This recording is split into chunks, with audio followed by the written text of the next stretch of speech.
What's up, guys? This is the Gospel According to Mark with a C. He is I and I am he. Just taking some time to tell you what's on my mind, and I want to jump right into it. I want to share this video with you guys because let's put a little bit of context on this thing. I think most of us remember the whole controversy with Gillette last year and how they started their little toxic masculinity campaign, and they showed like all of these negative images of manhood, and and it was just so insulting, and it was just so negative, right? And as a result of that, Gillette took a hit, a loss of over $8 billion, all right? So for everybody who says that fandom or consumers, customers and everything don't have power and don't have a voice, man, as long as you have a wallet, as long as you have a pocket with a quarter in it, you've got power, okay? So many of us, like I said, we did raise up and we just said, look, enough. You know what I mean? And that's how I feel right now. When it comes to all of these negative images and disregard and disrespect of manhood that we find all over the big screen and the small screen and media and social media, I say enough. Men, if you're out there, it's like you take control of your image in your family and you don't compromise for anything. I'm not saying that you are to be worshipped. I'm not saying that we know everything. I'm just saying you cannot apologize for who you are in your nature, okay? And that's what it is. It's like the nature of a man is to protect, it is to provide, it is to take responsibility, for those who are within his family, or circle of friends or something. Loyalty means a lot, to a man. So there's so much that goes into being a man that people who are not men couldn't possibly understand, and it's certainly not supposed to be somebody's commercial campaign, or something by which they make money, to question what a man is. It doesn't make any sense, all right? But that's what we got with Gillette. So what I want to share with you right now is another man, in another company who's decided to push back. And it takes a lot of bravery to do that these days. All right, but then that's the reason why I want to highlight it, okay? But the CEO of Egard Watch Company, I believe it is Jan Shulevitz, I want to say, all right, has created his own, commercial and message and campaign to, I guess, show some support to masculinity and to men, to good men everywhere. Because of course we all know that there are men who do wrong, there are evil men, there are destructive men in the world. We know this, all right? But what we're not talking about that now. We're talking about your sons, your fathers, your husbands, all right? And I'm just addressing it to women now, I guess. But that's more of what we're talking about. So I want to share this article with you to put it in context so you can understand a little bit better, where this is all coming from and everything. So I want to share it with you, okay? So I found this on teaparty247.org, okay? Not familiar with the website or anything, but that's where the article is. All right, so it starts off by saying, CEO fires back at Gillette's toxic masculinity ads with his own ad. All right, companies like Gillette have been demonizing men for some time now in an effort to cater to the sensibilities of woke, angry women. All right, now I'm going to challenge that very first sentence by saying it's not just woke, angry women. All right, there are a lot of guys out there who are leading this charge too. Men that we consider to be soy boys, because you would think that a man would know better than anyone else, like I said before, what is the nature of a man. All right, so if you are joining a campaign that is amplifying the concept of toxic masculinity, I would have to question your credentials as a man, okay? Going on. Apparently, the answer to women's issues is the degradation and devaluation of men, or so it would seem according to advertising messages like those of Gillette, who claim masculinity is toxic. And of course we know it's not just Gillette. Like I said, this is the way of Hollywood right now. It's all over everything. Star Wars, certainly we talk about that. The degradation of men for the upliftment of very, very poorly created women characters. And that would be the problem. Not that it's a woman lead, but the fact that she was created so flimsily. You know what I mean? If you're talking about Rey, it's like there just wasn't enough underneath it. And that tends to be what we see, with these characters that are made to uplift women and put down men. The mere fact that they're women is character development enough. And that's just not good enough for those of us who actually do, value character development and compelling stories. Not all men are rapists, sexual abusers, bullies, or violent, yet that's what the progressive left would have us believe. Somehow women gain integrity and value by making all men into villains. Now we know that that's bullshit. It's like shout out to all of the fandom menace women out there and women in general who do know better. It's just that, you know, you see the fandom menace women all the time giving shout out and support, you know, to men. They do realize that their friends, their sons, their fathers, their uncles, you know, and everything, you know, they realize the truth, you know, and it's very, very unfair to characterize masculinity as toxic at all. Not all, okay, so one company CEO has had enough of this negative messaging aimed at tearing men down and has made his own advertisement in an attempt to refute Gillette's allegation that all masculinity is toxic. Check out the advertisement made by CEO and founder of Egard Watch Co, Jan Schrulovitz. All right, and like I said, I'm going to leave that link to that video in the comment section, so please check that out, give it a like, and you know, let them know how much we appreciate this. All right, Schrolovitz also wrote a piece explaining his reasoning behind the advertisement, which we think is just as important as the ad itself. He explains that he made the ad himself, everything from the voiceover to the editing to the financing. Yeah, that's some conviction, because he and others within his company were concerned over negative backlash.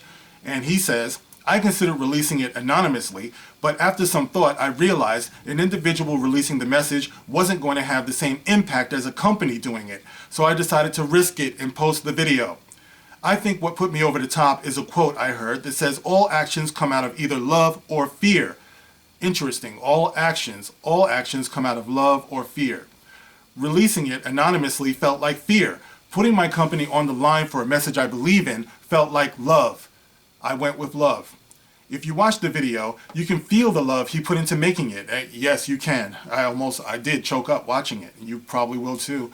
And you feel the love of the real men of the world, the ones who work hard, never quit, and support their families with everything they have, the ones who run into burning buildings and towards tragic accidents with the hope and intention of saving someone else's life, the ones who would lay down their own lives to protect and save others, the ones who work excessively long hours and days to keep our society going. Yeah, that would be me. I'm one of those. The ones that Gillette seems to have conveniently forgotten about, or rather ignored. Shame on you, Gillette. You deserve every one of the losses that you've been taking.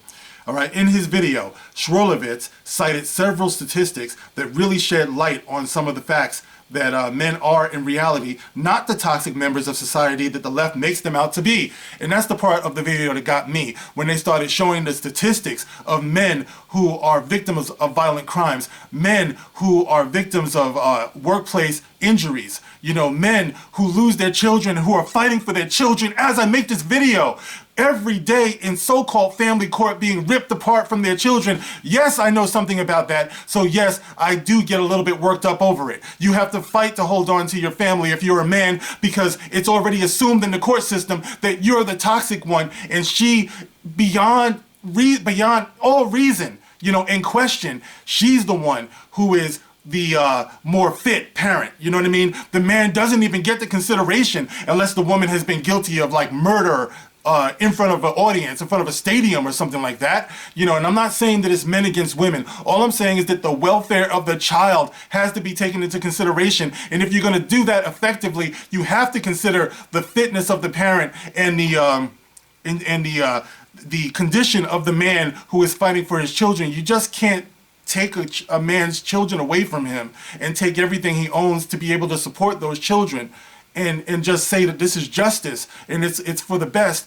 Every day in the papers, we see that that's not true. There are some women who make the wrong decisions, who go on to take mates who would abuse them and their children. We see it every day. I'm not making this up. So this is what I'm saying. All right, you have to consider the goodness of a man. You just can't assume that, I don't know. It's like, I don't know if I'm making any sense because I'm starting to rant, but you just can't assume that it's in the best interest of the child just to be with the mother and to just relegate the father to one weekend every other or every 2 weekends. It doesn't make any sense. The statistics in the video show, and I read them on video a long time ago, that a child who has a good father in their lives is so much more likely to be productive, is so much more likely to stay out of jail, you know, to be successful in school. You cannot ignore those statistics. So when you see people who push this agenda to separate men from their children,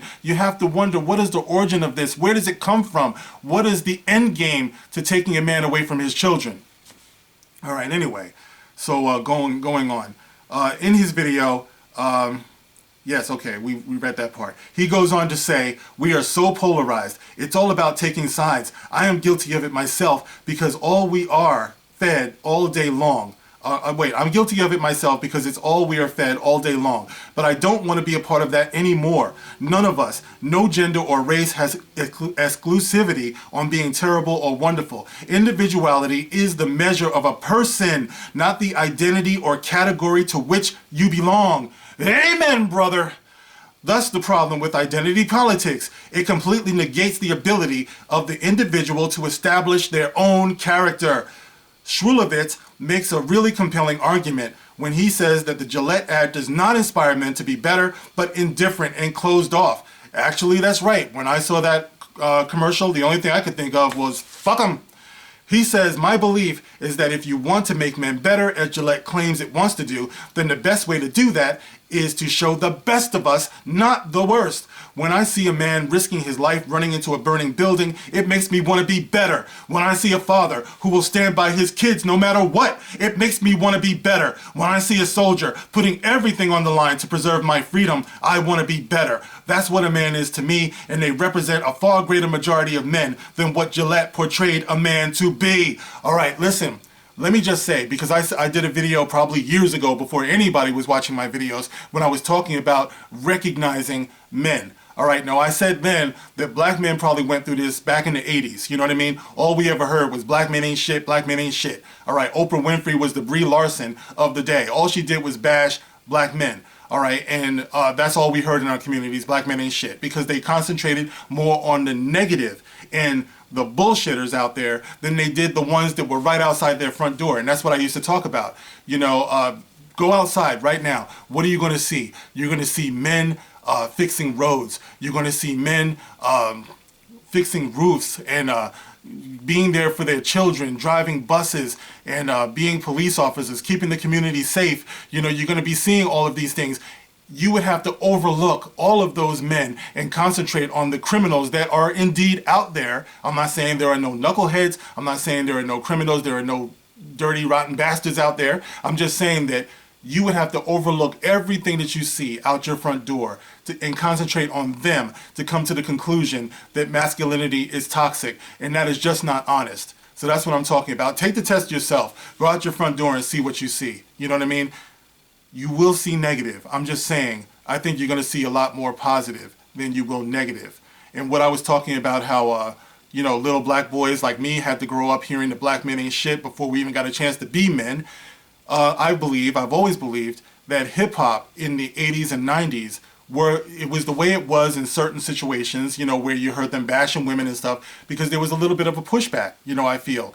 You know, you're telling me that I ain't shit. Well, I'm going to project back on, you know, so that's the reason why I feel like a lot of the hip hop of the day turned out to be negative, and you see some of it still to this day, you know what I mean?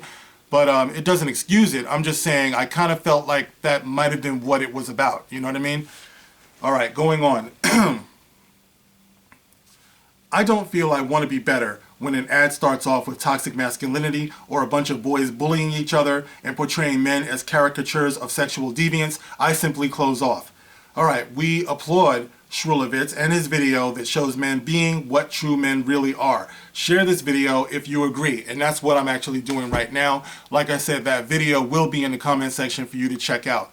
All right, so the reason why, like I said, I'm making this video is I want to amplify this message. You know what I mean? And I do believe it should be shared. If you watch it and you watch that video, please, you know, share the message, because enough is enough, all right?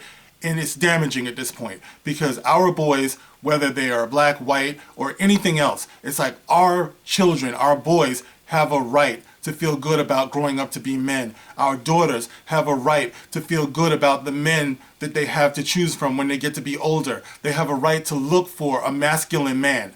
All right, it seems today that the only way that a man gets celebrated is if he's in engaging and indulging in his feminine side, you know what I mean? But he's a man, you know what I mean? There's nothing wrong with having a softer side. There's nothing wrong with being compassionate and soft of heart when you need to be, you know what I mean?